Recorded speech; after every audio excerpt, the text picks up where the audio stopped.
Alright guys, how's it going? Welcome back to more Pokemon Crystal and Nuzlocke. In the last episode, we made it back to Pallet Town and also went to Viridian City. In this episode, we're going to go through Mount Moon. So, let's just do that right away. I'm not going to, waste any time and stuff, because why would I? It's pretty self-explanatory. We just went back to Viridian City and went to Pallet Town and did barely anything. We battled Cal, that was it. But now we're on Route 3, and there's a lot of battle... Wow, I didn't even have to cough there. My throat just went, dry. There's a lot of trainers to battle here on Route 3. So we're going to take them all on and hopefully get through this pretty quickly. So, Youngster Warren has one Pokemon, and it is a Fearow that is on level 35. So, again, we don't really have too many problems with trainers here because we are on level 45. So, I am a little bit over-leveled for Kanto, but again, I didn't want to take the risk of being under-leveled for the league. So, one Dragon Breath gets a critical hit and takes out that Fearow. That's awesome. And we get to level 46, which is great. So, a level up in the space of a minute. That is great, and a battle done in a minute. That is pretty good. So yeah, let's just keep going with that, and see with nothing over this way.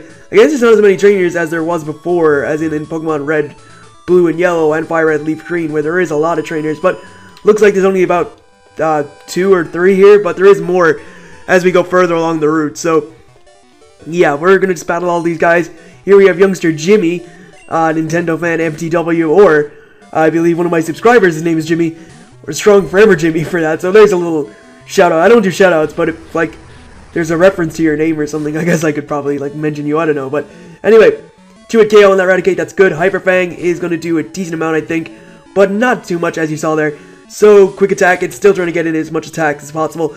I'll give the Raticate props for trying to attack me as much as possible, but it's not going to beat me. So there we go.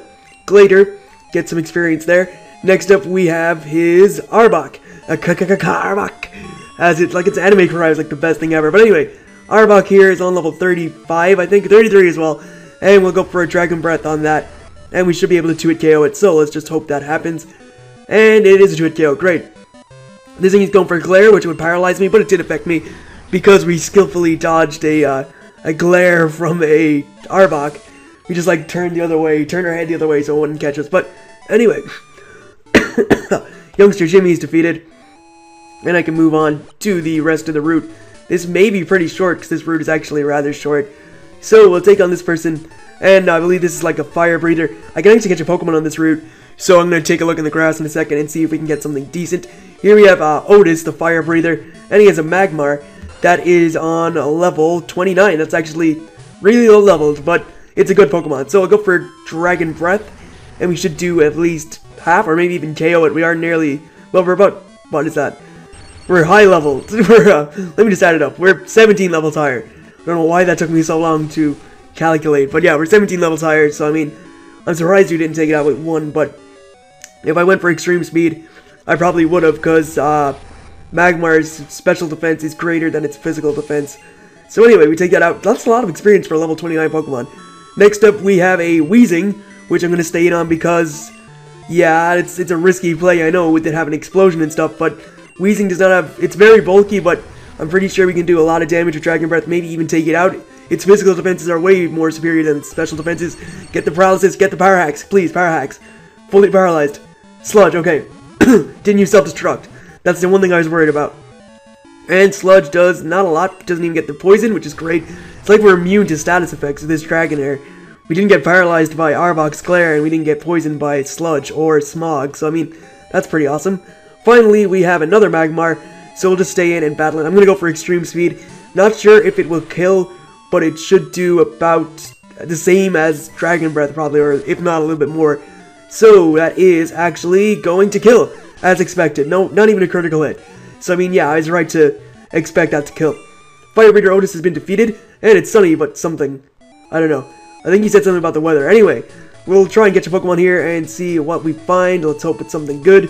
Just gonna walk around, here we go, and the Pokemon we've got is a Rattata. Seriously, I'm pretty sure 3 of the 5 Pokemon I find in Kanto have been Rattatas, or 4 of the 5, so I'm just gonna kill it with extreme speed, because you know, why not, wasting PP, who cares, just take it out, because I'm sick of all these Rattatas. I know Species Claws, or Dupe's Claws, again, I say this every episode, or every time I find a Rattata. I know Dupe's Claws is an existent thing in Nuzlocke, but I don't even care that much. I suppose I can just teach my Dragonite Fly whenever I get it, so it's not too bad. I'm gonna use... Actually, there's a Pokemon Center coming up, so I'm not gonna waste my potions. I'm just gonna leave it. And everything should be fine by the time I get to the Pokemon Center, because it is pretty close. So, there is no trainer over there. I believe there's one more here. Yes, it is. It's another fire breather. So, we'll take him on, and then we will go and heal up. So, here we have the second fire breather of this route. And this is fire breather Bert. And Bert is going to send out his coughing. That is on level 32. So, I'm not sure if this coughing will survive a dragon breath. But it may do. I have no idea. I'm not good at Calyx, but, you know, I'm pretty sure I should kill. Yes, it does. Sweet. So we take that out, and we get some experience. We're actually growing decently fast with Glader, considering it's a dragon type. Next up, he has Slugma, which is an absolutely horrible Pokemon. I really would not recommend it. It's a fire type, but it sucks. So we'll go for a Dragon Breath on this. It should kill as well. And it is going to. So there we go. Take out that Slugma. And that's pretty sweet. So, Fire Breather Bert is defeated, and he got burned, and yeah, there's no Pokemon Center here. Alright, I thought they must have got rid of it in this game. I was pretty sure it was there, but I didn't do my research. I'm just playing this from memory. I probably should research, because, you know, you gotta make sure and stuff. But, yeah, I don't know why I keep doing that. Every time I use a potion, I, like, go through the bag. It's because I'm pushing down my controller, but anyway, here is our rival, Sims, and he says, "It's been a while, Stu. Since I lost you, I thought about what I was lacking with my Pokemon. And we came up with an answer. Stu, we can now show you. Now we'll show you, but, you know, we can now show you. It's the same thing. Anyway, here we have our rival Sims, and he has a new sprite, which is cool. And Sims is going to lead off with his Sneasel. That is on level 41. So I'm going to switch out, because Sneasel is actually a threat to my Dragonair with an Ice-type move. It is an Ice and Dark type, and I don't really have anything that can battle it apart from my... Actually, I have Heracross. Why didn't I go to Heracross? I don't know why I went to Feraligatr when I could have went to Heracross, but whatever. So this thing is going to use Screech. That'll lower my defense by 2 stages, but it missed. And we'll go for Slash, which should do a lot of damage. Hopefully take it out, but I don't know. It did. Got a critical hit. Alright. I don't know why that noise was there. It was like, oh, but anyway, we take it out with that. That's awesome. Next up, we have his Magneton, which we have like so many counters to, but I'm going to go with Batman, or not Batman, Balboa, because Balboa has Earthquake. I actually couldn't go to Batman, really, because I don't have anything that can damage it. I don't have, like, Earthquake or anything. I have Screech, Iron Tail, Slash, and I can't remember what my other move is, but I know it's not great. So, Earthquake will take this thing out. It is going to be a 1-hit KO quad effective, and that is pretty much it. So, yeah, not worried about this Magneton at all. There we go, it's taken out, and that's his second Pokemon defeated. Next up, Sims is going to send out his Meganium, I assume, because it does have a type advantage. What I'm going to do is go out into Batman to battle this thing. And we are going to just go with the strategy we used in the Elite Four, which was going for Screech and then Slash on stuff. So, Batman can come in, our Gligar, and we are going to go... I have Quick Attack, okay. I couldn't remember if I had Quick Attack or not, but Screech fails for whatever reason, as this thing goes for Poison Powder, which sucks, because if this is Generation 5, I could have the potential Dream World ability Immunity, which prevents me from getting poison, I guess. Not sure if that's it's a Dream World ability for Gligar, but I don't remember if it's a Dream World ability altogether. Anyway, what I'm going to do is go for a Slash and see how much it does. Should do a decent amount, even though Meganium is rather defensive. And that is actually rather good on a Meganium, I will admit that's pretty good damage. So it's going for Razor Leaf, but we dodge it somehow. And I'm going to go for Slash again. And it should hopefully take it out from there with a critical hit. Nope. Alright, almost. But I'm pretty sure we can live a Razor Leaf, and if I need to use a full restore, I will. Because I don't want to lose this Gligar. Gligar has actually been a really cool party member. So we take that decently well. I'm actually going to use a full restore just to get rid of this stupid poison powder, because I don't want to be stuck with it. So let's use a full restore and get ourselves up to full HP and get rid of that stupid poison. And this match is pretty much in the bag, because Meganium is also like... Meganium, well, so far in this series, the main types I'm weak to are like Ice and Grass. We take that decently well considering it's a critical hit, and I should be able to finish off with Quick Attack. So let's go for that and hopefully finish it off from there. And there we go. So we take out that Meganium with Gligar. That's awesome. And next up we have is Golbat. So I'm just going to I screw up my like speaking so much by talking too fast. I'm going to go out into my Golem. Wow, I need to focus. I go out to Golem, and I'm going to go for Rock Throw, and Rock Throw should kill this this Golbat if I don't get fully confused. Come on, Golbat. Or not Golbat, not Golbat. We want Golbat to lose. Why am I cheering for Golbat? Go Balboa, go Golem. Go Golem, yes, yes, it hits. Alright, so I expect this to take it out, or at least I hope it will. Pretty sure it will though, because it is super effective. And it does. So there we go. Take out that Golbat, get ourselves up to level 48. Yes, indeed. And we can take on his next Pokemon. We're trying to learn the move Explosion, which I'm not going to teach for obvious reasons. It's a Nuzlocke, so I don't want to use Explosion and like lose my Golem. Next up, we have Alakazam, which I don't really have much for, really. I guess I could go with Batman, I guess, because I could just go for Slash and Quick Attack and finish it off. This Alakazam is kind of threatening, though, because it is a very good, very, very good special attacker, so I don't have a lot of special walls, if any. Let's go for Slash anyway. It outspeeds me. Hit me with the Psychic. I'm pretty sure we can take it. Come on. Please, Batman. Take it, take it, take it. Take it, Batman. Batman! Batman! No, Batman! Alright, so we take that, not very well, but it does give me the opportunity to heal up with a full restore. I need to sell that Max Revive, because that is just going to be, doing nothing in my inventory, but yeah. Batman somehow manages to live a Psychic from this Alakazam with like 17 HP and get off a Slash, which is good. And we can probably not take another one. No! Batman! Batman, please! You're scaring me. That scared me a lot. That was risky. That was rough. We did not take that very well. That was a crit though, but that knocked me down 129 HP. That's ridiculous. And alright, that didn't get another crit, but I need to switch. There's no way I can stay on this. So I have to go out into Chomp. Chomp is the only thing I have that can probably take this Psychic, because that was hurting Batman way too much. And it goes for Recover, really. And predicting the switch, recovers up on his Alakazam. That's good. That's good play. So let's go for Slash, and yeah, I'm pretty sure from 171 HP and probably more special defensive bulk, we can take a Psychic a lot better than Batman, even though that did nearly did 70 damage. That's crazy. But Slash just gets a 1-hit KO with a critical hit. That's awesome. And I don't have to worry about that stupid Alakazam. That thing was threatening as hell, but we somehow managed to withstand it. Finally, we have Gengar. I'm just going to go out into Nidoqueen, then we'll go for Earthquake and finish it off. It should be 1-hit KO. Gengar's pitiful defenses do not allow it to live Earthquakes, especially from Nidoqueen. So, even though it could threaten me, it doesn't actually outspeed me, which is good, so that's pretty much the battle. I'm pretty sure this will take it out. So the only thing that really gave me hassle was Alakazam, and that's because Alakazam is always a threat, no matter what the generation. So, there we go. We defeated our rival Sims, and that's it. That's all we got to say. I thought I raised my Pokemon to be the best they could be, but it still wasn't enough. So we get 90,000 bucks for winning. That's awesome. You won fair and square. I admit it, but this isn't the end. I'm going to be the greatest Pokemon trainer ever, because these guys are behind me. Listen, Stu. One of these days I'm going to prove how good I am by beating you. Now that's never going to happen. You're always going to lose. Anyway, luckily Mount Moon is pretty short, and we got a wild battle. And the Pokemon we're going to be catching here is a Paris.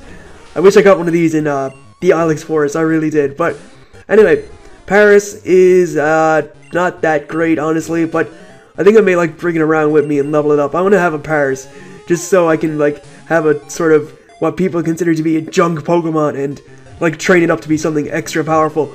But there we go. Paris has been caught. And don't really have a name for this thing, but Paris is a bug and grass type, so it has a very bad weakness to fire, and very bad weakness to flying type too. We're just gonna call this thing, actually no, I'm gonna give it, I was gonna call it Shrooms, but we're gonna give it the nickname Toadstool, or Toad from Super Mario. I can't do the Toad voice, so don't ask me, but anyway, let's just head in here, and outside to this place, which is a new addition in Pokemon, in Generation 2. It's Mount Moon Square, so don't litter. And I think it's on Tuesday nights. If you come here, what night did she say? When the sun goes down, is it every night, or is it, I thought it was specifically on Tuesday, but, if you come here, well, you can buy all this stuff. And you, repels! But I want to get max repels. But, if you come here, at nighttime, sometimes you'll see Clefairies dancing around a Moonstone. And if you approach them, you can get a Moonstone for that, but I don't really need a Moonstone, but I'm pretty sure that's what it is. I don't know if it's a specific night or if it just happens randomly, but anyway, This place is very, very short. Really got cut down from Generation 1. And Paris again, which I'm just going to run away from, speed it up because I don't need to battle that thing. Anyway, Route 4, where I believe I've been before, but we do have some trainers to battle here. And then we'll make our way back to Cerulean City, where we will finish up. So, here we go against this person. This is Picnicker Hope. And Hope sends out her Flaffy, which is an electric type Pokemon that is on level 34, therefore it should be Ampharos, but who am I to judge? I can't really tell which Pokemon should be which. It should be by level an Ampharos, but if she wants to keep a Flaffy because Flaffy's her favorite, then I can't really do anything about it. So it's going for Cotton Spore. That will reduce our speed by 2 stages, but what I'm going to do is just go for Extreme Speed, which pretty much makes that whole thing redundant, and we get to take it out with a Extreme Speed. So there we go. And we get up to level 47, so Glader's got up 2 levels, which is great. 8 levels away from Evolution. Trying to learn the move Safeguard, which pretty much prevents any status infliction going upon us. Not going to teach it. Probably would be good, but I'm not going to do it. I realize it could be a good move, but I like the moves that I have right now, so we're going to stay with that. What do we have up here? We got nothing. We have another trainer battle here, so we actually have a few trainer battles to do on this route before actually making it back to Cerulean City. So let's take on this person who is a bird keeper, and it is bird keeper Hank Hill. He sells propane and propane-based accessories. He's gonna have a Pidgey that's on level 12. Are you kidding me? 12. Hello. I could send my Paris out to battle that thing if I wanted to, but Paris is in the PC, so I can't. And I actually couldn't do that because I'd probably use Gust and kill me. But still, you know, that's how weak it is. Next up, we have his Pidgeot. Wow, he just goes from Pidgey to Pidgeot. Like, screw Pidgeotto. We're just gonna go straight to Pidgeot here. Anyway, Pidgeot's on level 34, so at least it provides some sort of a challenge. Not a big challenge at that, but still a decently sized one, I guess. Anyway, we'll go for a Dragon Breath, and that is going to KO with a critical hit. Sweet. So yeah, Pidgeot, as I said, did not really pose much of a threat. Could have been a threat, but it didn't. And we defeat Bird Keeper Hank. So let's just battle this last trainer up here. This last, I believe she is too, so this is actually the last trainer we can battle. Haha, play on words. I suck. Anyway, last trainer here. This is actually a Picnicker, so it's not even the last. It's Sharon, who sends out a Furret that is on level 31. It's a normal type Pokemon, so it's decent, I guess. I like normal types. I don't have a problem with normal type Pokemon, but it's going for a quick attack. We're going to go for Dragon Breath, and it should do at least half. I can probably finish it off with Extreme Speed, or it is just going to KO it outright. Nope, we need to go for Extreme Speed. So let's just do that and finish off this Furret. There we go, we take out that. And finally, she's going to send out, I think it's another Furret. She have 2 Furrets. She's a Rapidash. So we'll go out into our... I'm going to go to Nidoqueen. I want to get Nidoqueen up to level 40. Oh wait, did Nidoqueen just get to 48 or is it nearly on 49? I think it's nearly on 49. Pretty sure Nidoqueen is nearly on 49, so I think Earthquake will take the thing out. I don't know how she has a Rapidash on level 33, because Rapidash evolves on like level 42 or 41, or is it 40? It's definitely in the 40s. It's definitely in the 40s. Quote me on it. It's in the 40s. I know for sure. But anyway, Earthquake takes it out. And we take it up to level 49. Yes, we do. And there we go. So, that Nidoqueen is really good stats. It's very even. Picnicker Sharon is defeated. And Sharon. Anyway, I don't know how many of you watch South Park, but that's how like Randy says Sharon. That's his wife's name. Sharon. Hey Sharon. Anyway, I better shut up with that. Anyway, as I said, how many times have I said anyway? But here we are in Cerulean City, and what I'm gonna do is just heal up, and I think I'm gonna wrap it up here. In the next episode, we're gonna make our way up to Bill's cottage. So, with all this said, I'd like to thank you guys for watching. Hope you enjoyed this episode, and I will see you guys for more shortly enough. So, catch you then.